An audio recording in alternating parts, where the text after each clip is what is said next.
ಎಲ್ರಿಗೂ ನಮಸ್ಕಾರ. ಇಂದಿನ ವಾರ್ತೆಗಳು. ಕಾಂಗ್ರೆಸ್ಸಿನ ಉಗ್ರಪ್ಪ, ಎಲ್ರಿಗೂ ಗೊತ್ತಿರ್ಬೋದು, ಉಗ್ರಪ್ಪ ಮಾಜಿ ಸಂಸದ. ಅವ್ರು ಹೇಳ್ತಾರೆ, ಕಾಂಗ್ರೆಸ್ ರಾಷ್ಟ್ರದ ಧ್ವಜ ಮತ್ತು ರಾಷ್ಟ್ರಗೀತೆ ಕೊಟ್ಟಿದೆ. ವಚನ ಭ್ರಷ್ಟಾಚಾರ ಕೂಟದಿಂದ ದೇಶವನ್ನೇ ಹಾಳು ಮಾಡುವ ಕೆಲಸದಲ್ಲಿ ಬಿಜೆಪಿಯವರು ತೊಡಗಿದ್ದಾರೆ.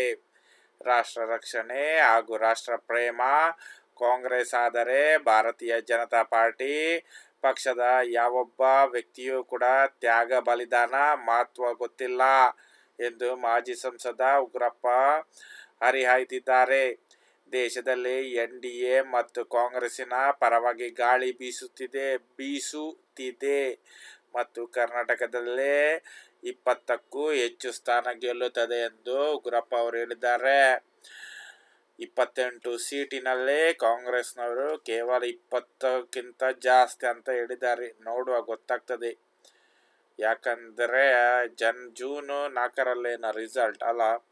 ವಿಡಿಯೋ ಒಂದು ಇಷ್ಟವಾದರೆ ಸಬ್ಸ್ಕ್ರೈಬ್ ಮಾಡೋದನ್ನು ಮರಿಬೇಡಿ ಮಾರ್ರೆ, ಪ್ಲೀಸ್. ಓಕೆ, ಲೈಕ್ ಮಾಡಿ.